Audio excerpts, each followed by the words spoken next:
One tip that will definitely not improve your serve is snap your wrist. If you do this, not only will you not improve your serve, but you might also cause an injury to your wrist. And if you try to snap your wrist, here is what it would look like. What you have to do in order to accomplish this is slow down the contact point so that you can then consciously snap the wrist. And this will lead to an abrupt stopping of the service motion, looking something like this. And this is a very dangerous way to serve because all the pressure is being absorbed by the wrist and the rest of the body is really not helping out at all, and this can potentially cause a wrist injury. See, what happens on a serve that has the correct fundamentals is that the wrist is actually protected and supported by the proper mechanics of the serve. So if we execute a flat serve, for example, the wrist will be slightly extended and slightly turned towards the right. And now, even if we have continuing pronation or no continuing pronation, the wrist is in a passive state and fully protected by this action. And because the wrist is in such a protected shape, now we can execute the maximum amount of power without the danger of injuring the wrist.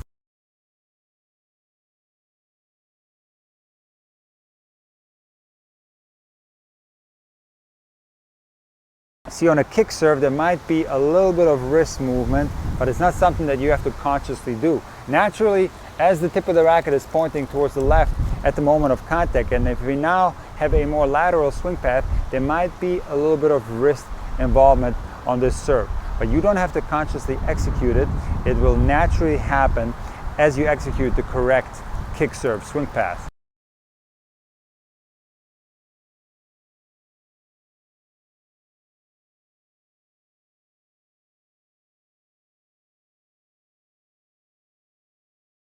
And the best way to think about the wrist on the serve is to not think about it at all. If you apply the right fundamentals on all your serves, the wrist will be in a protected state and the risk of injury is very low. Another tip that's going to cause problems on your serve is to lower your toss and try to hit it on the apex. So what I mean by that is that if we toss the ball and try to hit it before the ball starts to drop, this is very difficult to do and will cause problems on your serve. All tennis players hit the ball on the way down. Now there are some players with very fast service rhythm, a la Goran Ivanišević or Nick Kyrgios.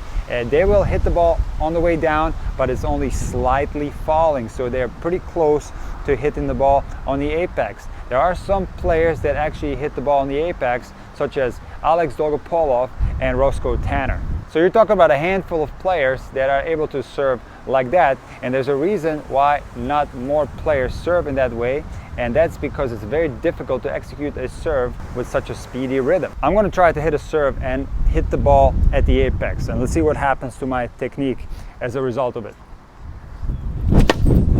So I actually don't think that I was able to hit the ball at the apex. I think it's still slightly dropped, but overall I felt my arm more on a serve like that, and this type of style just doesn't match my genetic predispositions. See, the vast majority of tennis players will not have the right genetic predispositions in order to match a serve that requires such a fast arm and such quick body movements. So if you can pull this off, have a quick serving rhythm like this and hit the ball at the apex or when it's slightly falling, and then go ahead and continue doing that, but do not force a serve like that, because in my experience the vast majority of players will benefit from a toss that's hit on the way down.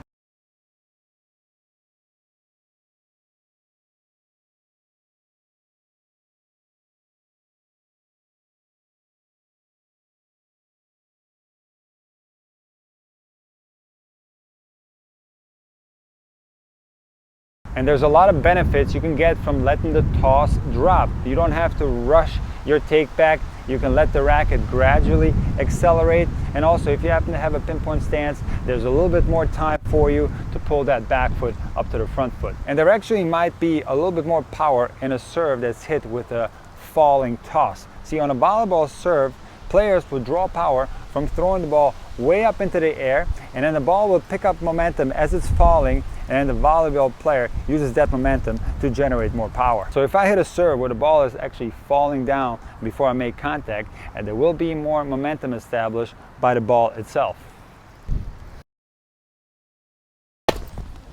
So do not be afraid to toss the ball higher on your serve. You will get a lot of benefits out of it. On a windy day, when you're playing outside, you can always adjust and throw it a little bit lower. But what you shouldn't force is try to hit the ball at the apex. Another bad tip for your serve is to try to consciously pronate. And I've covered this subject in depth, and I want you to check out my video titled Fake Pronation and also a video titled Serve Acceleration. These videos explain why pronation is so bad for your serve in great detail. But to summarize why I think pronation is a really bad thing to work on your serve is that basically pronation into the contact and continuing pronation takes place in such a small time frame, literally milliseconds, and this fact makes it impossible for us to time this action at a conscious level. But besides this fact, just think if you were going to practice pronation into the contact and continuing pronation. Because this action is going to take place so quickly if you accelerate on the serve, you're not going to know whether you did it or not. So what that means is you have to record every single one of your serves in slow motion, and then after each serve you'll have to go back to your phone or your camera and to check whether you have pronated or not. And this is a very counterintuitive way to practice. So I recommend that you do not worry about pronation. It will take place on its own. It's a direct result of sound fundamentals and serve acceleration.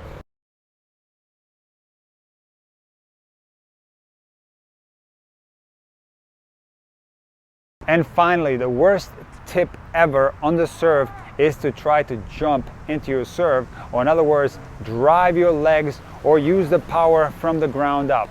All these things are going to make your serve worse. And let me show you what it looks like when we jump and drive the legs. So now I'm going to try to consciously jump on the serve, and my timing is going to go away. See, look what happens. I'm going to jump and drive my legs, and I'm spraying the ball all over the place. Let me try one more. I'm going to try to jump into the serve.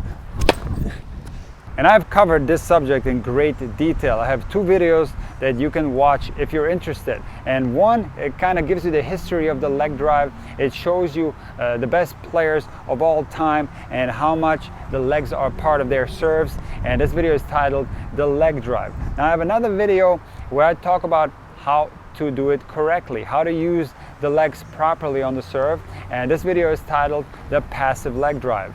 See, my students are amazed when I show them how to do the passive leg drive. Here's what happens to them. I show them how to set the serve up correctly, and then when they accelerate it, they end up getting off the ground and landing inside the baseline on their non-dominant leg without ever being conscious of doing so. So if you execute all the power sources of the serve in unison and you lean forward, you will be able to be catapulted off the ground, and then you will land inside the court without ever being conscious of it. And let me show you how it's done. Basically, I'm going to throw the ball inside, I'm going to lean forward, I'm going to accelerate, and it's guaranteed that I'm going to land inside the court. I'm going to become airborne, and I'm not trying to do it. It'll happen completely on its own.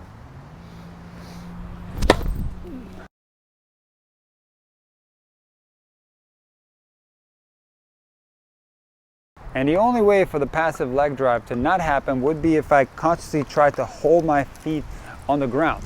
See, naturally, as I get on the toes, this allows the feet to lift up. So if you get on your toes, if you bend your knees, and if you can arch your back as much as you can comfortably, then once you accelerate the serve upwards and you are leaning in at the same time, naturally the body will lift up off the ground and you will land inside the baseline, and that's how all professional serves are executed. So if you want to have a high level serve, forget about trying to jump on your serve, forget about the whole idea of the leg drive, and this will only cause you headaches and will definitely not lead to serve improvements.